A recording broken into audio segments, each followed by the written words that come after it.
यार मैं तेरे को एक सलाह दे करके जाता हूँ भैया, किसी भी कवि ने तेरे को सलाह नहीं दी। तू हमेशा दो ईंटों की व्यवस्था रखा कर, ये ऊंचा नीचा मत किया कर बार बार। माइक छोटा पड़े तो माइक के नीचे फंसाया कर, कवि छोटा पड़े तो कवि के नीचे फंसाया कर यार। खाए को परेशान होता है बार बार ऊपर नीचे ऊपर नीचे। ताली वाली बजाने की कोई जरूरत नहीं है भाई साहब। 12-1 बज गए, वैसे तुम्हारी इच्छा हो तो बजा देना, अपन को कोई आपत्ति भी नहीं है। मैं कवि देवेंद्र वैष्णव कोटा की धरती से चल करके यहाँ आया हूँ भाई साहब। काफ़ी देर से अपनी पारी का इंतजार कर रहा था। ब्राह्मण पुत्र हूँ, दिमाग पे बिल्कुल भी लोड नहीं लेता। सबसे पहले प्रणाम करता हूँ गणेश जी, जो कि मेरे इष्ट देव हैं, कंदोई जी भगवान। आपने बहुत बढ़िया व्यवस्थाएं करी खाने पीने की। मैं आपको बता देना चाहता हूँ कि मेरे खानदान में कोई भी भूख से नहीं मरा, सबके सब खा करके मरे। यहाँ पर खाने पीने की बहुत सारी व्यवस्थाएं थी, हमने सभी कमियों ने जम करके आनंद उठाया, कहीं कोई दिक्कत नहीं है, बहुत बढ़िया। शुरू होने के पहले आप सभी से हाथ जोड़ करके एक निवेदन करता हूँ। उसके बाद में क्या है कि अपना कोई दोष नहीं है, क्योंकि अपन को विशेष प्रकार की सिद्धियां प्राप्त है पुराने जमाने से, हमारे दादाजी परदादाजी के टाइम से। मेरे भी दादाजी परदादाजी कवि रहे। हमारी कविता के बीच में अगर कोई उठ करके जाता है या ताली वाली नहीं बजाता और गलती से उठ करके चला गया तो रास्ते में चक्कर खा के गिर पड़ता है। तो ऐसी गलतियां आप ना करें, जिसको जाना हो वो पहले ही चल जाए। देखो सावधानी बतानी पड़ती है सारी की सारी। ओम गणपते नमो नमः। मेरी कविता समझ में आए चाहे नहीं आए, पंक्ति के अंत में ताली वाली बजाते रहना, वरना ब्राह्मण का बच्चा हूं, श्राप दे करके निकल जाऊंगा। अगले जन्म में घर घर जाकर बजाओगे स्वाहा। नहीं भाई साहब, बताना पड़ता है। बहुत बढ़िया मंच चल रहा है। वैसे मैं क्या है कि शुरुआती कवि हूँ, मेरे को ताऊ जी ने आज लास्ट में फंसा दिया। खैर कोई दिक्कत नहीं है, बामन आदमी है। मैन ऑफ द मैच हो यार। अपने तो क्या है कि मतलब दिमाग में भाई साहब बिल्कुल भी वैसे भी लोड नहीं लेते। हाँ, पूरे पांडाल में सभी क्या है कि बढ़िया टोपा लगा के बैठे हैं, बढ़िया ठंड वंड लग रही है, शानदार कोई जैकेट वगैरह फंसा के बैठा है। मेरे को ये समझ में नहीं आ रहा, इन दोनों ने कुछ भी नहीं पहना, इनको ठंड नहीं लग रही क्या? मैंने कहा था आपको। चलो खैर कोई बात नहीं है, 4 पंक्तियों से शुरुआत करता हूँ। शुरुआत क्या करें ताऊ जी यार, मैं बताऊं आपको कि यहाँ पर आपने देखा कि ताऊ जी ने बिल्कुल बुढ़ापे में जवानी के रंग भर दिए। इनको देख करके मेरे को 4 पंक्तियां याद आई। कौन कहता है बुड्ढों में इश्क का सिलसिला नहीं होता? जय हो जय हो। कौन कहता है बुड्ढों में इश्क का सिलसिला नहीं होता? आम जब तक मजा नहीं देता तब तक पिलपिला नहीं होता। भाई बहुत बढ़िया। तो बहुत सारी बातें हैं, खैर कोई बात नहीं भाई साहब। ताऊ जी अपन इधर उधर की तो क्या बात करें, अपनी तो खुद की समस्या खत्म नहीं हो रही। मैं तो भाई साहब कितना भी ऊंट पे बैठ करके निकलूं, मुझे तो कुत्ता काट ही लेता है। मेरे तो ये मान के चलो बरगी है, मैं तो कितना ही बच बच के निकलूं, लेकिन मेरे तो वो मेरी सास को देख लो आप। मैं मेरी सासू से मेरी पत्नी से बहुत ज्यादा प्रताड़ित आदमी हूं भाई साहब। जब भी मैं मेरे ससुराल में जाऊं, जाते ही मेरी सास जवाई जी, फिर वही शर्ट पहन के आगे। अब भाई साहब मेरी किस्मत खराब, गलती से बार बार वही बुसेट मेरे हाथ में आ जाए शर्ट, और उसी को पहन के निकल जाऊं। मेरे पास एक मोटरसाइकिल है पुरानी। दूसरी बार फिर मैं ससुराल में गया, जाते ही मेरे सासू जवाई जी, फिर वही पुरानी गाड़ी लेके आगे। बार बार एक ही एक शर्ट पहन के आ जाते हो, बार बार एक ही एक मोटरसाइकिल लेकर के आ जाते हो। तुम्हारी तो इज्जत नहीं है, हमारी तो गाँव में इज्जत है, हमारी तो इज्जत का ध्यान रखो। भाई साहब अब सासू कहीं भी तो क्या, आ गया मैं। तीसरी बार फिर मेरा जाना हुआ, इस बार मेरे अंदर का राजस्थान जागा। गणेश जी भाई साहब, जाते ही सासू माँ ने कहा कि जवाई जी, मैंने कहा चुप रहे। बार बार मैंने कहा जवाई जी, मैं तुम्हारी इज्जत का ध्यान रखूं, तुम मेरी इज्जत का ध्यान मत रखो। तुम्हारे पास भी तो 3-3 छोरियां हैं, बार बार एक को ही क्यों बेच देते हो? तो भाई साहब अपन बामन आदमी, अपन खाए को लोड ले में वो मेरा। हाँ भाई साहब मैं सही कह रहा हूँ आपको, मैं सही कह रहा हूँ आपको। मैं क्या है कि बहुत सीधा साधा, मैं सच्चा ब्राह्मण आदमी हूँ, दिमाग पे अपने बिल्कुल भी लोड नहीं है, बिल्कुल मस्त रहता हूँ। लेकिन क्या है कि मेरी लुगाई से, मेरी पत्नी से, मैं पत्नी और सासू से बहुत ज़्यादा परेशान, दिमाग खराब कर देती है भाई साहब। वो क्या है कि जैसे जब भी मैं मेरी पत्नी को कहूँ, मैंने कहा तन्नू की मम्मी चाय बना दे, अरे यार मेरे तो आज हाथ में दर्द है।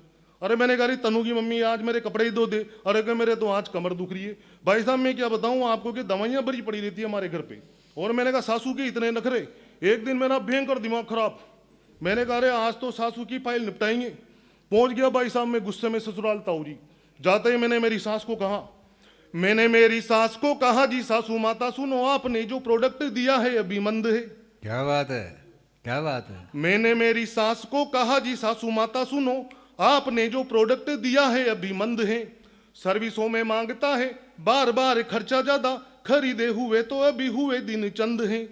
कंपनी का लाभ नहीं मिल पा रहा है मुझे, दूसरा प्रोडक्ट दे दो काम सारे बंद हैं। सासू माता बोली अब कहां से लाएंगे प्रोडक्ट, सन बाण में से कंपनी का काम बंद है। नहीं बहुत बढ़िया। नहीं मजा आया हो तो ताली वाली बजाओ यार, ऐसे फिर मजा नहीं आया तो कोई दिक्कत नहीं है। वैसे क्या है कि बिल्कुल लास्ट टाइम है और बिल्कुल अपन क्या है कि अपना काम कर रहे हैं, और ये तो कुछ भी नहीं है। मेरा बच्चा तो बड़ा होशियार भाई साहब, उससे मैं परेशान। एक दिन मेरा बेटा मेरे पास आकर के कहता है कि पापा जी। मैंने कहा अरे क्या हुआ, अरे चोटे पढ़ाई में तो डब्बर है। मैंने कहा तू आज क्या हो गया। कब पापा जी मेरे को शाबाशी दो। मैंने कहा भाई क्या हुआ रे भाई। कब पापा जी मैंने बहुत बड़ा काम करा है। अरे मैंने कहा बावड़े बता तू सही। कब पापा जी मैंने फेसबुक पे छोरियों के नाम से 5 आईडी बना रखी है। मैंने कहा अरे बावड़े 5 आईडी बना रखी है तो अपने बाप को खाए को बता रहा है, भूल गया अपने बाप दादाओं के संस्कार। तेरे दादाजी तेरे परदादाजी का नाम आसपास के 50-50 गाँव में चलता था। मैंने कहा और तू ऐसे फालतू काम करके, मैंने कहा मेरे से शाबाशी लेने आ गया। मैंने टिका दी भाई साहब उसके, वो रोने लग गया। मैंने कहा आज के बाद इतनी फालतू बातें मेरे से मत करना। कहता नहीं बाबूजी आपको नहीं बताऊं तो किसको बताऊं। मैंने कहा मेरे को खाए को बता रहा है कि जिस पिंकी के पीछे तुम 2 महीने से पढ़ रहे हो मैं ही हूं।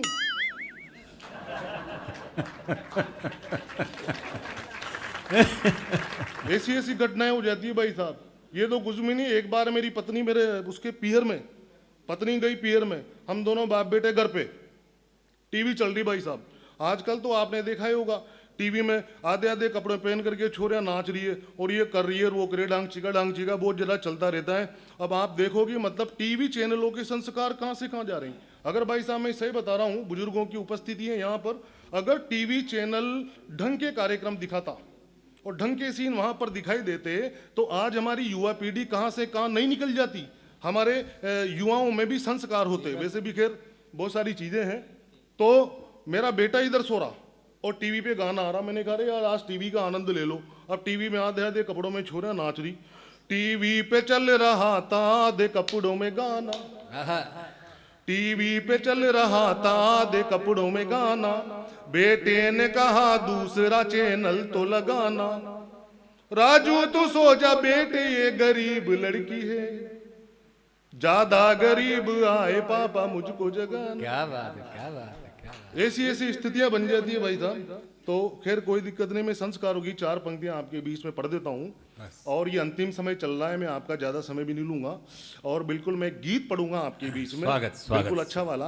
हास्य का जितना सा मेरे को काम करना था वो मैं कर चुका, ऐसा कुछ भी नहीं है। और अपन ज्यादा दिमाग पे लोड नहीं बहुत बढ़िया पढ़ रहे हो यार, ये क्या बात हुई। नहीं वो क्या है कि थोड़ी इधर से ऊर्जा नहीं आई। नहीं ऐसा कुछ तो नहीं। इस वजह से, क्योंकि ठंडा पड़ गया तो अभी अगर बोल ही देर होगी ना। नहीं हाँ थोड़ा सा वो भी है। स्वागत। तो एक बार अगर अच्छा लगा हो तो ताली वाली बजा करके बताओ आप कि अच्छा लग रहा है।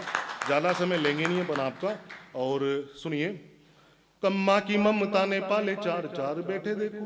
क्या बात है, क्या बात। माँ की ममता ने पाले 4 बेटे देखो, बर्तनों को साफ कर करके कमाती है, ईंटें ढोई फावड़े चलाए मजदूरी करी, बच्चों के लिए वो माई कमा कर लाती है। अगर ये पंक्तियों में कहीं न कहीं मैंने भाई साहब सत्य कह दिया हो ना, तो सारा पांडाल जितने भी लोग यहाँ पर बैठे हैं और मेरी बात से सहमत हों तो एक व्यक्ति ताली बजाएगा जोरदार, ताकि मेरे को लगेगा हाँ यार बिल्कुल ये संस्कारों की धरती है। माँ की ममता ने पाले 4 बेटे देखो, बर्तनों को साफ कर करके कमाती है, ईंटें ढोई फावड़े चलाए मजदूरी करी, बच्चों के लिए वो माई कमा कर लाती है। जिंदगी खपा दी सारी, खुशियां लुटा दी सारी, शाम को आती है उन्हें प्रेम से खिलाती है। और बेटे जो जवान हुए दृश्य ही बदल गया, बेटों से वो बूढ़ी माई पाली नहीं जाती। बहुत बढ़िया, बहुत बढ़िया। बढ़िया कुछ भी नहीं है। बढ़िया अपने देश में क्या है, मैं क्या बता रहा हूँ आपको, सुल्तान जहां जी बहुत बारी कांड होते हैं, है ना। वो पिछले दिनों आप देख लो कि भौरी ने नेता को मारा, हन्नी ने डेरा निपटाया, लालू जी ने चारा खाया, राम जी भला करे। ये होता है अपने देश में कि भौरी ने, गणेश जी भाई साहब, भौरी ने नेता को मारा, हन्नी ने डेरा निपटाया, लालू जी ने चारा खाया, राम जी भला करे। क्या बात है, क्या बात। सारे नेताओं ने सारे माल को दबाया अंदर, व्यवस्था सुधारो मोदी, राम जी भला करे। ए राजा नीरव मोदी और मालिया ने लूटा, जनता को दिया है झटका, राम जी भला करे। और देश के भले के लिए भाभी को ले आओ घर, छोटा मोदी दे जाओ जी, राम जी भला करे। बहुत बढ़िया, बहुत बढ़िया, बहुत बढ़िया। जय बोलो श्री सत्यनारायण भगवान की जय हो। अरे यार क्या बात है यार भाई साहब, सफल हो गया मेरा एक कवि सम्मेलन। आप जैसे श्रोता अगर उस छंद को दोबारा सुन करके और रिकॉर्ड कर रहे हैं, वंदन करता हूं प्रभु में आपको, मजा आ गया, जीवंत हो गया कवि सम्मेलन मित्रों, क्या बात है, वास्तव में हो गया। माँ की ममता ने पाले चार चार बेटे यहाँ, माँ की ममता ने पाले चार चार बेटे, देखो बर्तनों को साफ कर कर के कमाती है। क्या बात है। माँ की ममता ने पाले चार चार बेटे, देखो बर्तनों को साफ कर कर के कमाती है। ईंटें ढोई, फावड़े चलाए, मजदूरी करी, बच्चों के लिए वो माई कमा कर लाती है। जिंदगी खपा दी सारी, खुशियां लुटा दी सारी, शाम को आती है उन्हें प्रेम से खिलाती है। और बेटे जो जवान हुए दृश्य ही बदल गया, बेटों से वो बूढ़ी माई पाली नहीं जाती है। बहुत बढ़िया।